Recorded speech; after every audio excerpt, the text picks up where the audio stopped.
Welcome. In front of me is a Xiaomi POCO M6 Pro, and today I'll go over unboxing along with a quick look at the device itself. Let's just get straight into it.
Okay, so that's all we have in the box.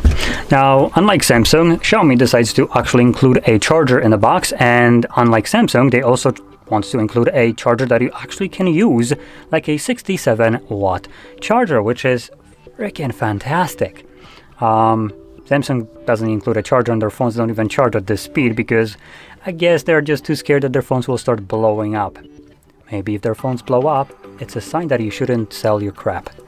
Anyway, talking about this device, let's start off with the display, as it is going to be the primary point of this phone.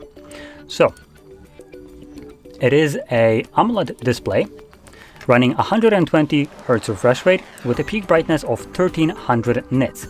It is also at 6.67 inches size, running a resolution of 1080 by 2400. That puts it at about 395 pixels per inch with a screen to body ratio of about almost 89%, meaning the bezels right here are super thin.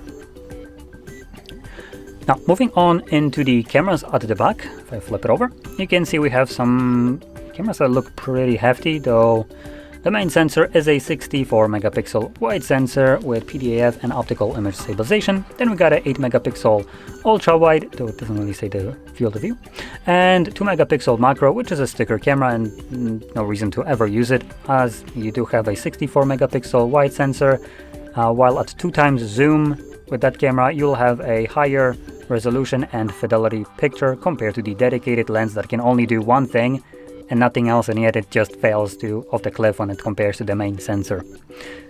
Why companies tend to include those, it boggles my mind, but I guess they need to fill out the quota of 3 cameras. Okay, now moving on into the internals of the device, we have a whopping 5000 mAh battery, which is pretty nice that we do have this beefy charger at 67 watts, which will mean that it can charge your device to 100% in 44 minutes. That is advertised charging speeds, which is really good. And moving on to the internals, this specific model comes with a Helio G99 Ultra processor and has either 8 or 12 gigabytes of RAM, depending on how much storage you will go for with your device. Now, the 256 gigabytes of storage will come with 8 gigs, while the 512 comes with 12 gigabytes of RAM, and both cases have a UFS 2.2 storage type. And continuing on, we do have a fingerprint sensor under the display, so you can set that up. You don't have one on a power button, so if you don't like the ones under the display, unfortunately the X6, X6 Pro, the M6 Pro all have the fingerprint sensor under the display. Anyway, we have additional things like accelerometer, gyroscope, compass, proximity sensors, NFC, and all those other things. So don't worry, it all comes with the device. Now, looking at the build, we do have a obviously front glass. Then we have, or let's actually clarify, the glass at the front is a Gorilla Glass 5. We have a plastic frame, and I believe this is plastic as well at the back, though it doesn't state, but it seems like plastic. Like I said, just take it with a grain of salt though. I might be wrong, but I don't think I am. In any case, so the build quality right here does suffer a little bit, but this is a little bit over $200 device. So it costs about $250. So for $250, you do get a pretty decent device that has a nice display, as like I said, the AMOLED screen right here at 120 Hz is what we consider the star of the show. But that being said, that's basically the main selling point of this device, and at $250, I don't think it's worth it, while Xiaomi themselves offer a little bit more expensive device that is better than this. So let me present you with the Xiaomi POCO X6. It's almost the same exact phone, costing a little bit more at about $280. But the benefit of this one is it's going to be much faster. So that is the upgrade that they decided to do here with the X6. You get a Snapdragon 7S Gen 2, which blows this one out of the water when in comparison. So this one, for people that do want some more beefy device that has some power, this one will be the go-to. And I would recommend most people to pick up that one, as it's only like $30 difference, while offering you a just faster device. Outside of that, the display and batteries and charging speeds, RAM, storages, cameras, they are all about the same.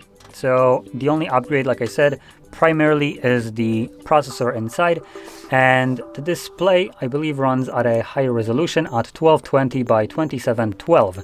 So it's going to be a little bit sharper compared to this one, but if your vision isn't 2020, you most likely won't see any kind of difference between the displays. So like I said, you will see difference in terms of performance when it comes down to playing more demanding games. The X6 will be better compared to this one. Now, continuing on, I did mention we do have a under-display fingerprint sensor. There's other things that Xiaomi does include with their devices, like an IR blaster at the very top, which allows you to control all the appliances that you have laying around the house that do require a remote control. So, to list a couple, it will be things like set boxes, air conditionings, and any kind of anything that has a remote control that doesn't connect through Bluetooth. Because I do want to clarify, for instance, smart TVs and their controllers do connect using Bluetooth, so this wouldn't really matter here.